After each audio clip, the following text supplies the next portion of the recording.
નમસ્કાર, સમાચારો સાથે હું છું વિધિ। સૌથી પહેલા વાત કરીએ રાજકોટથી મળી રહેલા એક અગત્યના સમાચારની કે જ્યાં વિરોધ પક્ષના જે તમામ નેતાઓ છે તેમના દ્વારા હોબાળો મચાવવામાં આવ્યો છે, કારણ કે કોર્પોરેશનની જનરલ બોર્ડની બેઠકમાં ચેકિંગને લઈને આખો મામલો ગરમાયો હતો। શાસક અને વિપક્ષના સભ્યો આમને સામને આવી ગયા હતા અને તેમના દ્વારા વિરોધ કરવામાં આવ્યો હતો। પ્રેક્ષક ગેલેરીમાં પણ પોસ્ટર સાથે હોબાળો કરવામાં આવ્યો। આરએમસીના જનરલ બોર્ડની બેઠક પહેલા કોર્પોરેટરનું ચેકિંગ કરવામાં આવ્યું હતું, ત્યારે કોઈ વાંધાજનક વસ્તુ ન લઈ જઈ શકે તેના માટે આ ચેકિંગ હતું। જો કે વિરોધ પક્ષના નેતાઓ કહ્યું કે શું અમે આતંકવાદી છે કે જેથી આ પ્રકારનું ચેકિંગ કરવામાં આવે છે, અને તેને જ લઈને શાસક અને વિપક્ષના સભ્યો આમને સામને આવી ગયા। રાજકોટ મહાનગરપાલિકાના જનરલ બોર્ડમાં અત્યારે પ્રશ્નોત્તરીને લઈને વિવાદ છે તે થયો છે। કોંગ્રેસ દ્વારા વિરોધ છે તે કરવામાં આવ્યો હતો અને અત્યારે જે સાર્જન્ટ છે તેમના દ્વારા જે વસરામ સાગઠિયા છે તેમને બહાર કાઢવામાં આવ્યા છે। મેયરનો જે આદેશ હતો અને તેને લઈને સાર્જન્ટો દ્વારા તેને બહાર છે તે કાઢવામાં આવ્યા છે। જે પ્રકારે તમે દ્રશ્ય જોઈ રહ્યા છો કે ટીંગાટોળી કરી વિરોધ પક્ષના નેતા જે વસરામ સાગઠિયા છે તેને દૂર કરવામાં આવ્યા છે, તેને બહાર છે તે કાઢવામાં આવ્યા છે। વસરામભાઈ, પેલા તમે બધા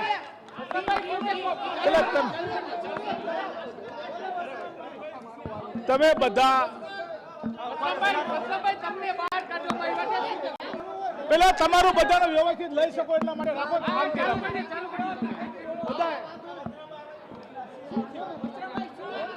રાજકોટ મહાનગરપાલિકામાં ભાજપના શાસકો દ્વારા વિરોધ પક્ષના આગેવાનો કોર્પોરેટર એટલા માટે કાઢી મૂકવામાં આવે છે એને પોતાને મન ફાવે તેવા નિર્ણયો લઈ શકે। આ નિર્ણયો લેવા એ ભાજપની હકીકતમાં કાયમ કમજોરી રહેશે। ભાજપના આંકડાઓએ કરોડો રૂપિયા લઈ લીધા હોય, ભાજપના આંકડાઓએ કરોડો રૂપિયા લઈ લીધા હોય એટલે અહીંયા એના પેદાઓને કહે છે કે વિરોધ પક્ષને બોલવા ન દો, વિરોધ પક્ષને અવાજ દબાવવામાં આવે છે કારણ કે એમને કૌભાંડ કરવા છે।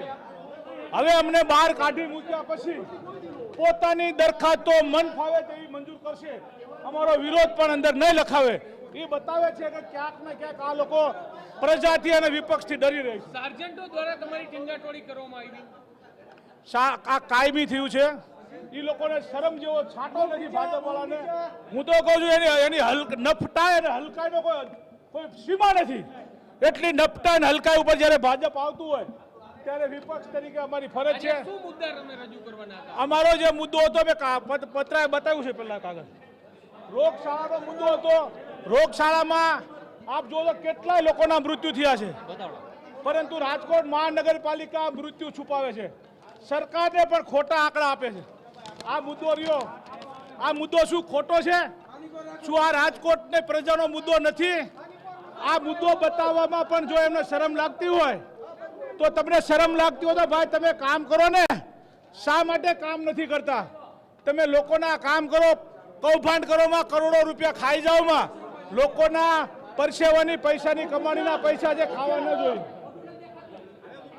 સ્પષ્ટપણે એટલે વસરામ સાગઠિયા છે તે કહી રહ્યા છે રોગચાળાના મુદ્દે તેઓ રજૂઆત કરવાના હતા, પરંતુ તેમની વાત છે તે સાંભળવામાં ન આવી અને મેયરના આદેશ બાદ જે સાર્જન્ટો છે તેમના દ્વારા વસરામ સાગઠિયાને અને જે કોંગ્રેસના કોર્પોરેટર છે તેમની ટીંગાટોળી કરીને તેને બહાર કાઢવામાં આવ્યા। કેમેરા પર્સન ભાવેશ લશ્કરી સાથે મોહિત ભટ્ટ, TV9।